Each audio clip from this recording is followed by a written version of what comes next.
আজকে তোমাদের সাথে আমার মামি একটা নতুন রেসিপি শেয়ার করবে, হান্ডি চিকেন। চলো রেসিপিটা দেখতে থাকো।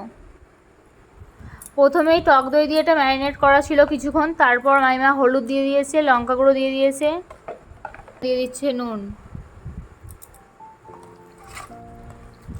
ভালো করে মাখিয়ে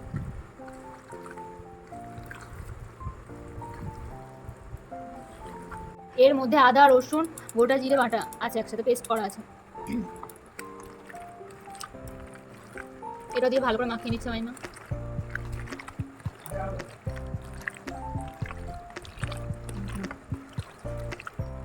সমস্ত উপকরণ দিয়ে এটা ম্যারিনেট করতে দেওয়া হচ্ছে 1 ঘন্টা মতো। দেখতে থাকো ভিডিও। সিক্রেট মশলা দেওয়া হচ্ছে এখন।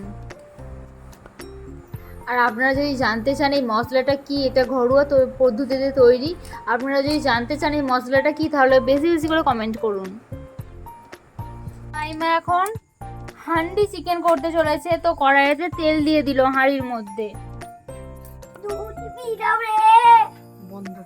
আমার মাইমা দিয়ে দিচ্ছে তেজপাতা ও লঙ্কা, শুকনো লঙ্কা আর ফোড়ন। তোমরা যে পরিমাণে ঝাল খাবে সেই রকম অনুযায়ী লঙ্কা দিয়ে দেবে। কড়ার মধ্যে পেঁয়াজ দিয়ে দিল। এবার ভালো করে ভেজে নিচ্ছে, নাড়াচাড়া করে নিচ্ছে। এত ধোঁয়া হচ্ছে।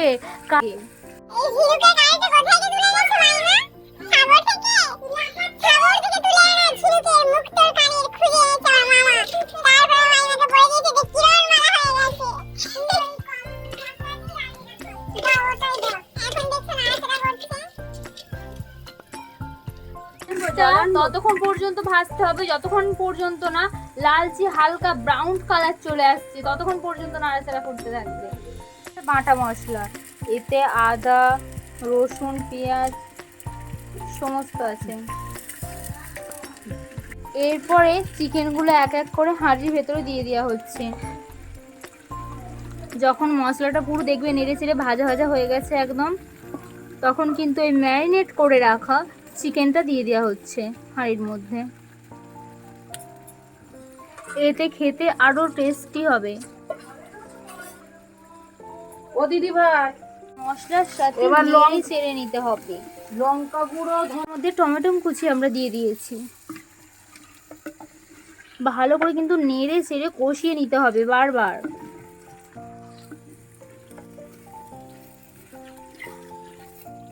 আর একটু ঢাকা দিয়ে কিন্তু কষিয়ে নিতে হবে মাংসটা। আজকে কিন্তু রান্নাটা করতে হবে আপনাদের। এর মধ্যে দিয়ে দিলাম 1 চামচ হলুদ গুঁড়ো, আর 1 চামচ হলুদ গুঁড়ো কিন্তু দিয়ে দিচ্ছি। পরিমাণ মতো তোমরা যতটা পরিমাণ মাংস রান্না করবে চিকেন, সেই পরিমাণ হলুদ গুঁড়ো মিশিয়ে নেবে। লঙ্কা গুঁড়ো তোমরা যে যতটা পরিমাণ ঝাল খেতে দাও তত পরিমাণ দিয়ে দেবে। তারপর ভালো করে নাড়িয়ে চাড়িয়ে মাখা ঝাঁকা করে নেবে। সিদ্ধ করে রাখা ভেজে রাখা আলুটা দিয়ে দিলাম। মাংস কষানো হয়েই গেছে, প্রায় হয়েই এসেছে। ভালো করে নাড়িয়ে চাড়িয়ে নিতে হবে, মাখিয়ে নিতে হবে আলু ও মশলার সাথে, মাংসর সাথে করে দিলাম। এবার আমরা সবশেষে গরম মশলাটা অ্যাড করে দিলাম। এসে ভীষণ সুন্দর একটা স্মেল উঠছে। ভালো করে নাড়িয়ে চাড়িয়ে নিতে হবে।